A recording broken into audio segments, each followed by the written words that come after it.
Guys, sandali guys. Madilim yung aking kapaligiran. Alam mo guys, huwag ka maingay. Wala kaming ilaw. Wala kaming kuryente dito guys. Kaya pag walang kuryente, walang ilaw.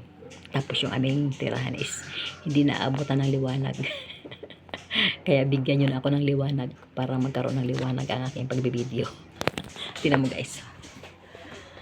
Ayan nakabukas yung aming bintana guys. Ayan guys, para lang magkaroon ng liwanag. Ayan guys. Ayan guys, tapos pag dito sa loob guys, ayan, pag nasa loob na guys, ayan, pag nasa loob na, ayan. Malilim na guys. Pag lalabas ka guys. Ayan guys. Nakabukas yan guys. Pag lalabas ka guys, maliwanag. Pero pag nasa loob ka, madilim kasi hindi kami naabutan ng liwanag guys. Kaya kung bigyan mo ako ng liwanag, ayan, magbigay ka na ng liwanag para magkaliwanag. Ayan sa aking mga followers and non-followers and viewers and friends. Ayan, kumusta na kayo guys? Alam mo guys, walang kurente. Ayan, may construction site sa aming harapan. Ayan guys, kung makita guys. Ayan guys, oh, dali guys.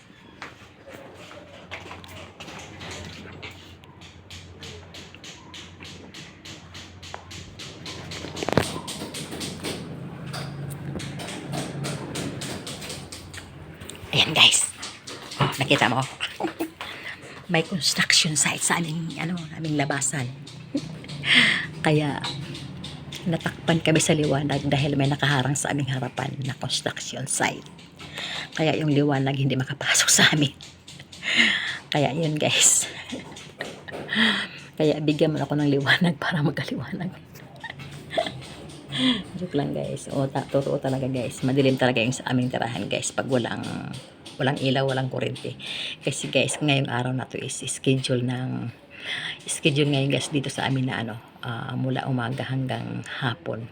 Kumbaga whole day siyang walang kuryente at walang ilaw. Kaya lahat walang signal, pati SIM card guys, walang signal.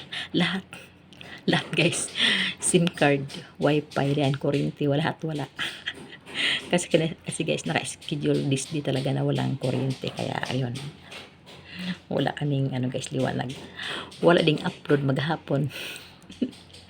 Kaya yun guys, sa lahat ng aking mga friends and followers, ayan, at sa lahat ng aking mga mga baguhang content creator, lahat tayong mga baguhang content creator, huwag tayong hinto ha.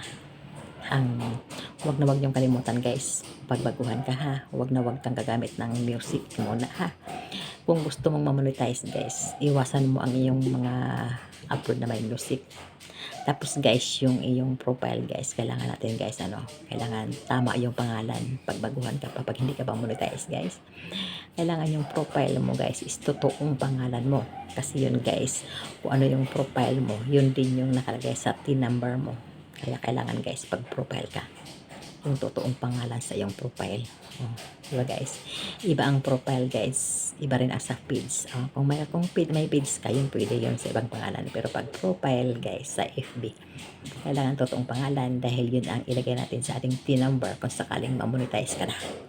Kaya kung gusto mo ma-monetize, gumamit ka ng totoong pangalan. Dahil pag kukuha ka ng TIN number, ima-match yun kung ikaw ba talaga yung sa profile. Kaya ano pang hinintay mo guys? Huwag ka nang magpanggap.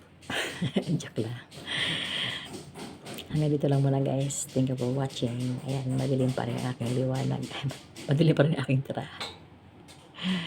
Hapon pa guys, sabi nila guys, alas 5 daw or mga 5 or 6 o'clock daw ng gabi darating yung aming ilaw. Kaya yun guys, magtitiis kami sa madilim. Ay, bigyan mo akong liwanag, sabi ko sa iyo eh. Pa-share, like sa aking mga content guys. Thank you for watching.